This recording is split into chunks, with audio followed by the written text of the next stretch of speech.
Hey guys, sorry I can't be there today with you to do your presentations, but here's my presentation for you. My presentation is the K-12 including student symmetry. And I called it the Heritage Language Program. So what is heritage language? Well, the term heritage language denotes a language that is learned at home that is different from the dominant language of the community. So you have the heritage speaker, and that is someone who speaks or even just understands a specific language. So I have my mission statement for my community, and the district would have collaboration with students and parents, and with that collaboration we would provide a multicultural education that promotes academic excellence, obviously, and we would develop higher order thinking skills for all the students, and we would have productive members of the community, and they would have lifelong learning goals, and these goals would be then achieved, and they would achieve these goals on their own. So we obviously would have 3 areas. There would be an elementary school, a middle school, and a high school area. The elementary level would go as early as the preschool level, because if you can catch the students as early as preschool, that would be a better idea. And elementary would go all the way up through 5th grade, middle school is 6th through 8th, and then high school would go 9th through 12th.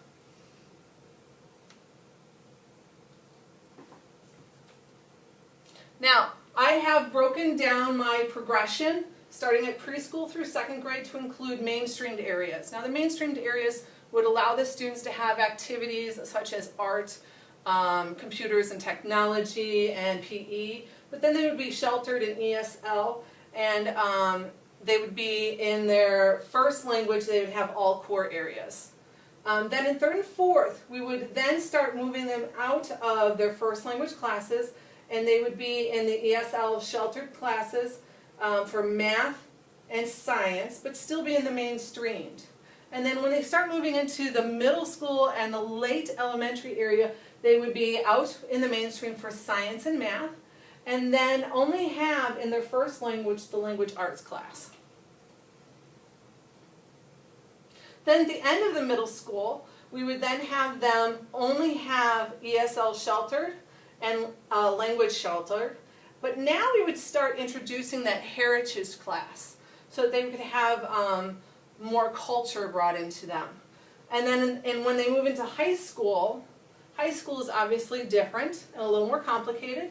So they would have their elective classes, which might be art, home ec, PE, technology, or whatever they choose to take.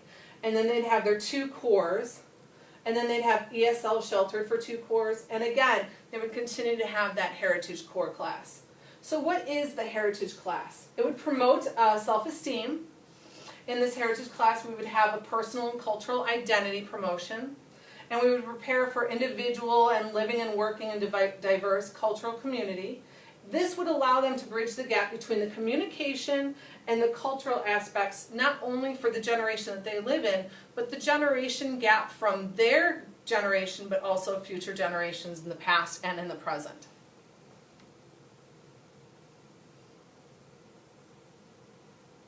Now, there are 4 key principles that my ideal heritage area would cover.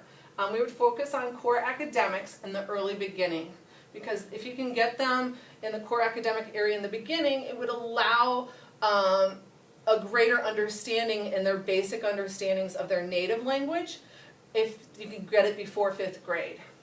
It would also include high quality language arts instructions in both languages. And then it would complete that separation. That's when you know you truly have an understanding of the ESL language. But we want to definitely use the interactive and collaborative technique strategies. That's what works best for these type of students, and we want to promote that throughout preschool through high school level. So we want to take a moment and look at the Heritage Language Program in action. Il y a combien de pays dans la francophonie? Ah, ça c'est beaucoup. Ça c'est beaucoup. Ah non, ça c'est pas beaucoup. En fait, il y en a 55. Oui, oui. Plus 13 qu'on appelle des états observateurs.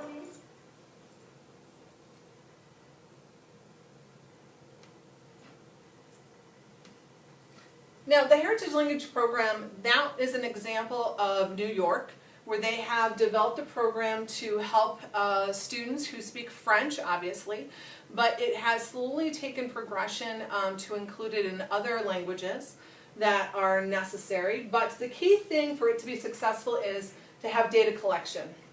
Now, the data collection needs to be in both languages, and it needs to show that it's showing growth in both listening, speaking, reading, and writing skills. To prove that there is a gap closure before the 5th grade. Otherwise, there might be some academic needs in one or both languages somewhere along the board. So what is the value of the Heritage Language class? Language is part of everyone's background. It is part of our culture, it's part of our history, it's part of our community. So if you are someone coming in from some other background, language is something that's overlooked. But it helps us maintain our economic resources, and it helps them understand the cross-categorical, cross-cultural part of their past. So it makes them better learners if they have that heritage component in their learning.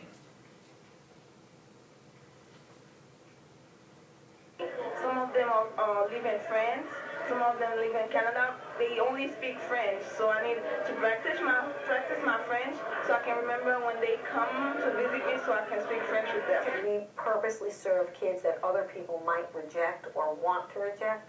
We think that they bring with them very rich knowledge of the world, and are all have a significant knowledge of language. The one language they don't know is English.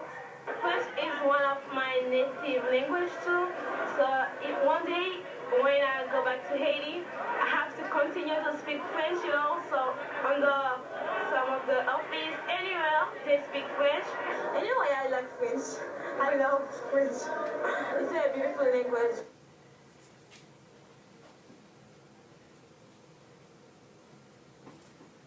That video allowed you an insight into why students want the heritage component in their background and why they want to be taught in their home languages. So let's look at the summary of why I chose to do a heritage language program versus a dual language program. And I kind of combined the heritage language program into what Parkland uses as their component. I kind of wanted a progressive way of moving the students out. So my key components is I wanted to teach the students early on in their first native language. That's when they learn the most, the best. In addition to that, that was one of the best practices that I saw. I didn't want to have an exit way out. I wanted to continue from preschool all the way through high school. I think that is a good component from the dual language programs that I've seen in Woodstock.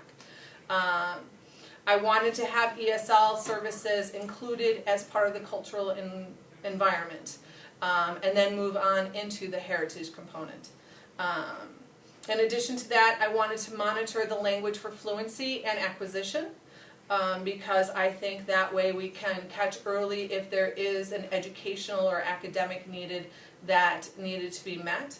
I believe that all students should be included from all cultural backgrounds, because I think that some students are overlooked from some of those cultural backgrounds, because especially in this area we have a huge majority of our students coming from a Hispanic background, but yet there are some minorities coming from other cultural backgrounds too. So, in summary, my program suggested would be a heritage language background versus a total dual language background. Thanks guys, and have a great day.